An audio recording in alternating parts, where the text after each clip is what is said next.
Well, we've had quite a journey catching up with some of the celebrities that we've had here on the show. So I know it's been a lot of Star Wars stuff, you know what I mean? But we did have one Star Wars celebrity to stop by, talk to us as we were doing the path to a galaxy far, far away. And on that show, we talk about the Force, how it is, and then of course we break down the movies. But Jedi Joe had recently reached out and got in contact with John Dak Morton.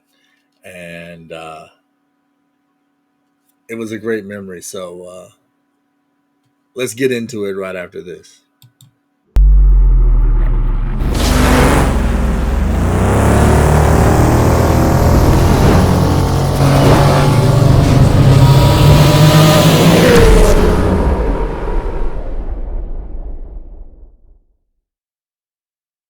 Hey, babe.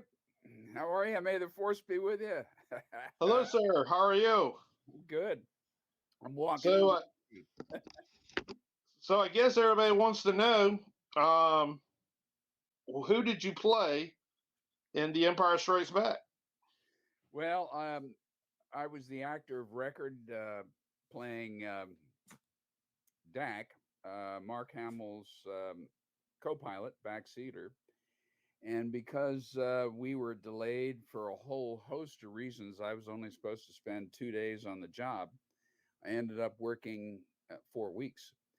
And there was a lot of standing around in that time because the schedule was shifting and all. And it so happened that Jeremy Bullock was hired to do another film for 2 days.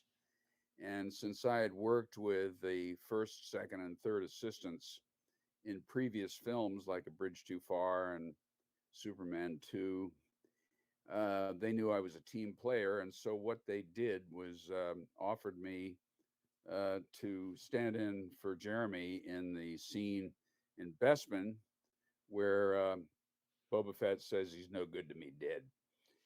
And so I worked on that for 2 days. And it was gas. I hadn't realized how significant it was until many, many years later when I discovered that Boba Fett was the fourth most popular character in Star Wars, or at least from the original trilogy. So yeah, I played Dak Rowter and Boba Fett.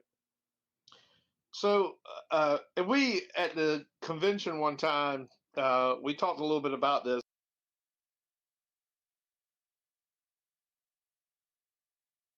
That's that's the part that gets me.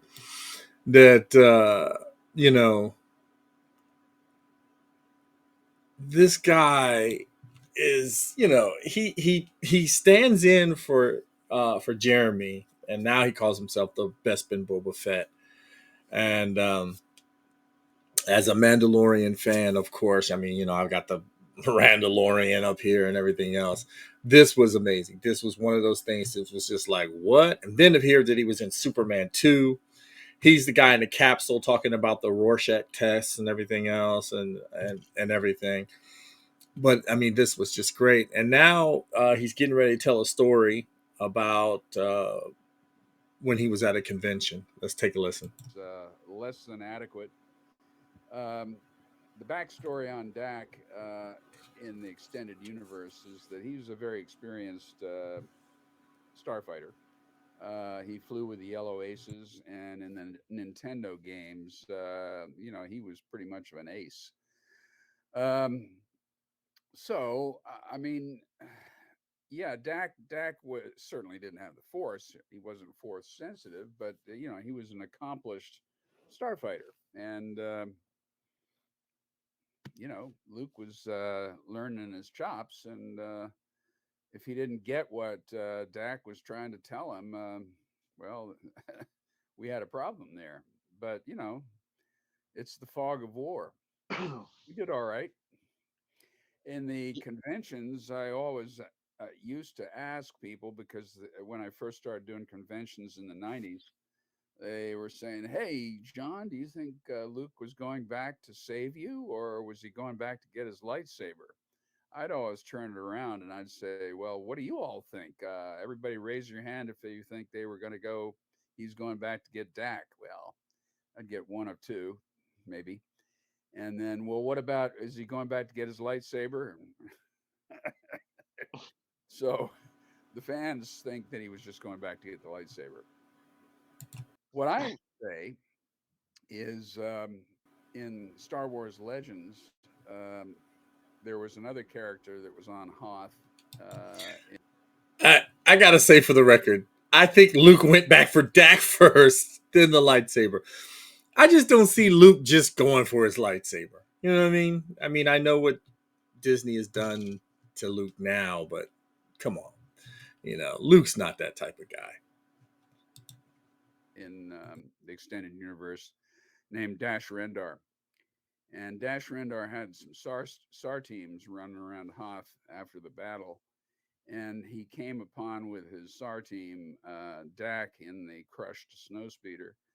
And it was crushed to the extent that it was put into the snow and ice. But Dak was still alive.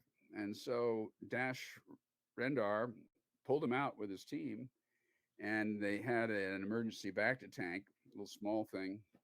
I've got a picture of it. And they restored Dak, smuggled him off in his spaceship, and Dak was sort of put back together, but not sufficiently that he could be a fighter jock. So, in my reckoning, he went off into the outer rims and he ran a tap calf, which is my Twitter handle. Mhm. Kind of like Humphrey Bogart, Rick in Casablanca. So I Okay. had this.